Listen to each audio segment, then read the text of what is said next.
ভারত এবং আওয়ামী লীগ, আমি যেটা বলবো, সো তারা দুজনই একসাথে আসলে এই ডিস্টেবিলাইজ করার চেষ্টা করছে।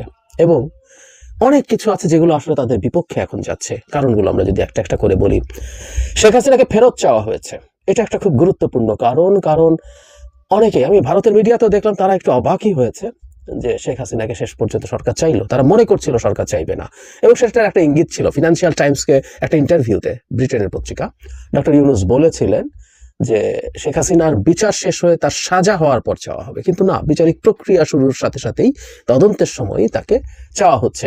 এবং ভারতের মিডিয়া এটা ভারতের জন্য একটা ডায়লেমা বলে মনে করে। এটা অনিবার্যভাবে ভারত তো বটে, শেখ হাসিনাকেও তীব্রভাবে নাখোশ করেছে, কোনো সন্দেহ নাই সেটা হয়েছে। এগুলো তো হচ্ছেই। শুধু সেটা না, শেখ হাসিনাকে বিচার করা হবে, বিচার করে তাকে সম্ভব হলে জেলে পড়া বা আরো তার যে শাস্তি হবে সেগুলো করতে চাইছে।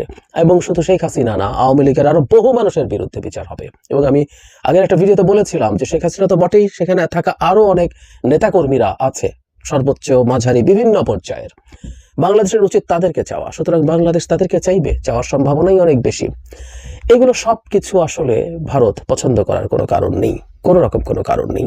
এবং শুধু সেটা না, দেশের মধ্যেও নানা রকম ইন্টারেস্ট গ্রুপ আছে যারা হ্যাপি না। দেশের সংস্কারের কথা হচ্ছে, অনেকে সেটা নিয়ে তীব্র অসন্তোষ প্রকাশ করছেন, দেখাচ্ছেন। তাদের ভাল লাগার কথা না বর্তমান সরকার যেভাবে চলছেন, এই সরকার এভাবে চলাটা তাদের কাছে পছন্দ না হবার কারণ আছে। এবং আমাদের একটা জিনিস সামনে যোগ করে রাখতে হবে, সেটা হলো আমেরিকার প্রেসিডেন্ট ডোনাল্ড ট্রাম্প তার দায়িত্ব নিতে যাচ্ছেন আর অল্প কিছু দিনের মধ্যে, 20 তারিখ জানুয়ারির। সো এই সময়ের মধ্যে তাদের এক ধরনের ড্রেস রিহার্সাল তারা করবেন, এবং ওই সময়ের পরপরই সরকারকে যত রকম ভাবে চাপে ফেলা যায় সেই চেষ্টা তারা করে থাকবেন। এখন কেউ কেউ বলেন যে সরকারকে তীব্র চাপ প্রয়োগ করেও কি শেখ হাসিনাকে বাংলাদেশে পাঠিয়ে দেওয়া সম্ভব? শেখ হাসিনা পচে গলে দুর্গন্ধ ছড়াচ্ছেন, এটা ভারত অনেক আগেই জানতো। আই রিপিট, শেখ হাসিনা ক্ষমতায় থাকার সময় ভারত জানতো।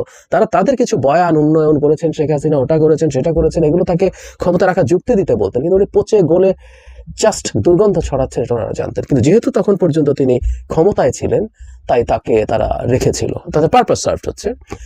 কিন্তু শেখ হাসিনাকে তারা আবার নতুন করে বাংলাদেশে ঢোকাতে যাবে না। তারা আওয়ামী লীগের আর কেউকে বা বাংলাদেশের আর কাউকে খুঁজে বের করার চেষ্টা করবে যারা তার পারপাস শেখ হাসিনার মতো 100% না হলেও 70-80% তার পূরণ করবেন।